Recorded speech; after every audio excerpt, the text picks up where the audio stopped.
ನಮಸ್ಕಾರ ಸ್ನೇಹಿತರೆ, welcome back to our channel. ನಾನು ಗೀತಾ. ಸ್ನೇಹಿತರೆ, ಇವತ್ತಿನ ರೆಸಿಪಿ ಬಂದ್ಬಿಟ್ಟು ಕಡಲೆಕಾಳು ಉಸುಳಿ ಪಲ್ಯ ಅಂತಲೇ ಹೇಳ್ಬೋದು. ಇದು ನಾಗರ ಪಂಚಮಿ ದಿವಸ ನಾಗಪ್ಪನಿಗೆ ಎಡೆಗೆ ಅಂದರೆ ಪ್ರಸಾದಕ್ಕಂತ ಮಾಡುವಂತಹ ಕಡಲೆಕಾಳು ಪಲ್ಯ. ಇದು ನಮ್ಮ ಉತ್ತರ ಕರ್ನಾಟಕದ ಉಸುಳಿ ಪಲ್ಯ ಅಂತಲೇ ಹೇಳ್ತೀವಿ. ಇದನ್ನು ಹೇಗೆ ಮಾಡೋದಂತ ನಾನು ನಿಮ್ಮ ಜೊತೆ ಶೇರ್ ಮಾಡ್ಕೊಳ್ತಾ ಇದ್ದೀನಿ.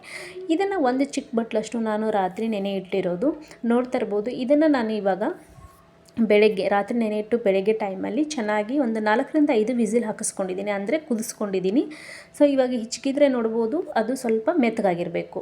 ಇವಾಗ ಇದನ್ನು ಒಗ್ಗರಣೆಗೆ ಹಾಕೊಳ್ಳೋಣ. ಒಂದು ಪಾತ್ರೆನ ಸ್ಟವ್ ಆನ್ ಮಾಡಿ ಬಿಸಿಯಾಗಕ್ಕೆ ಇಟ್ಕೊಂಡು ಅದಕ್ಕೆ 2-3 ಟೇಬಲ್ ಸ್ಪೂನಷ್ಟು ಎಣ್ಣೆನ ಹಾಕ್ಕೊಳ್ತಾ ಇದ್ದೀನಿ, ಅಂದರೆ ಕುಕ್ಕಿಂಗ್ ಆಯಿಲ್ ಹಾಕ್ಕೊಳ್ತಾ ಇದ್ದೀನಿ. ಸೊ ಇದಕ್ಕಾದಾದಮೇಲೆ ಸ್ವಲ್ಪ ಸಾಸಿವೆ, ಸ್ವಲ್ಪ ಜೀರಿಗೆ ಹಾಕ್ಕೊಂಡು ಸ್ವಲ್ಪ ಚಿಟಪಟ ಅಂದಮೇಲೆ ಇದಕ್ಕೆ 1 ಕಡ್ಡಿಯಷ್ಟು ಅಂದರೆ ಸ್ವಲ್ಪ ಕರಿಬೇವನ್ನು ಹಾಕ್ಕೊಂಡು ಅದು ಚೆನ್ನಾಗಿ ಸಿಡಿದ ಮೇಲೆ ಒಂದು ಮೀಡಿಯಮ್ ಸೈಜ್ನ ಈರುಳ್ಳಿನ ಚಿಕ್ಕದಾಗಿ ಕಟ್ ಮಾಡಿ ಇಟ್ಕೊಂಡಿದ್ದೀನಿ. ನೋಡ್ತಾ ಇರ್ಬೋದು, ಸ್ಮಾಲ್ ಆದರೆ ಸಾಕಾಗುತ್ತೆ. ಇದನ್ನು ಸ್ವಲ್ಪ ಚೆನ್ನಾಗಿ ಫ್ರೈ ಮಾಡ್ಕೊಳ್ಳೋಣ, ಅಂದರೆ ಕೆಂಪಗಾಗೋವರೆಗೂ ನಾವು ಹುರ್ಕೋಬೇಕಾಗತ್ತೆ.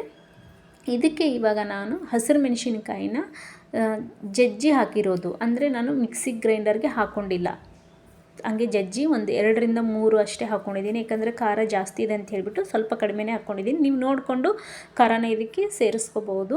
ಅದನ್ನು ಕುಟ್ಟಾಣಿಲಿ ಸ್ವಲ್ಪ ಜಜ್ಜಿಬಿಟ್ಟು ಹಾಕಿರೋದು. ಸ್ವಲ್ಪ ಅರಿಶಿನ, ರುಚಿಗೆ ತಕ್ಕಷ್ಟು ಉಪ್ಪನ್ನು ಹಾಕಿ ಇದನ್ನು ಸಹ ಚೆನ್ನಾಗಿ ಮಿಕ್ಸ್ ಮಾಡ್ಕೊಳ್ಳಿ.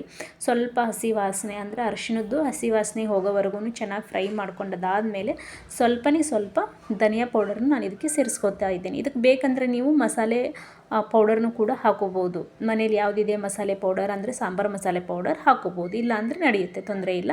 ಸೊ ಇವಾಗ ಇದಕ್ಕೆ ಕಡಲೆನ ಸೇರಿಸ್ಕೊಂಡ್ಬಿಡೋಣ, ಅಂದರೆ ನಾವು ಬೇಯಿಸಿರುವಂಥ ಕಡಲೆನ ಇದಕ್ಕೆ ಸೇರಿಸ್ಕೊಂಡು ಇದನ್ನು ಸಹ ಚೆನ್ನಾಗಿ ಕಲಿಸ್ಕೊಳ್ಳಿ, ಚೆನ್ನಾಗಿ ಮಿಕ್ಸ್ ಮಾಡ್ಕೊಳ್ಳಿ. ಇದಕ್ಕೆ ಇವಾಗ ಸ್ವಲ್ಪ ನೀರು ಹಾಕ್ಕೊಳ್ಳಿ. ನಾನು ಇವಾಗ ಏನು ನೀರು ಹಾಕ್ಕೊಳ್ತಿದ್ದೇನೆ ಅಷ್ಟೇ ಸ್ವಲ್ಪ ಹಾಕ್ಕೊಳ್ಳಿ, ಜಾಸ್ತಿ ಹಾಕ್ಕೊಳ್ಳೋಕೆ ಹೋಗಬೇಡಿ. ಅದು ಸ್ವಲ್ಪ ಫ್ರೈ ಥರ ಆಗಬೇಕು.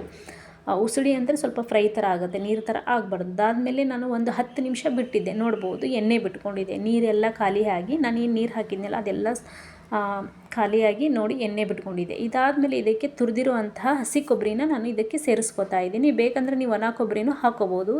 ನಾನಿಲ್ಲಿ ಹಸಿ ಕೊಬ್ಬರಿನ ಸೇರಿಸ್ಕೊತಾ ಇದ್ದೀನಿ, ಸ್ವಲ್ಪ ತುರಿದು.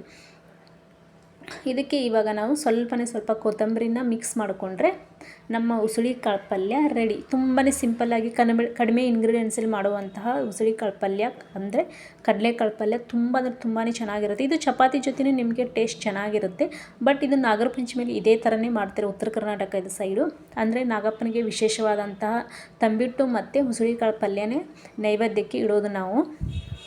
ಬೇರೆ ಕಡೆ ಬೇರೆ ಪ್ರಸಾದನೆಲ್ಲ ಇಡ್ತಾರೆ, ಬಟ್ ನಮ್ಮ ಉತ್ತರ ಕರ್ನಾಟಕ ಸೈಡ್ ಬಂದರೆ ನಾವು ಈ ಪಲ್ಯನೇ, ಅಂದರೆ ಉಸುಳಿಕಾಳು ಪಲ್ಯ ಮತ್ತು ತಂಬಿಟ್ಟು ಎರಡನ್ನೂ ಸಹ ಸೇರಿ ನಾಗಪ್ಪನಿಗೆ ನೈವೇದ್ಯ ಇಡೋದು. ತುಂಬಾ ಸಿಂಪಲ್ಲಾಗಿ ತುಂಬ ಚೆನ್ನಾಗಿ ಬಂದಿತ್ತು ಪಲ್ಯ ಮಾತ್ರ.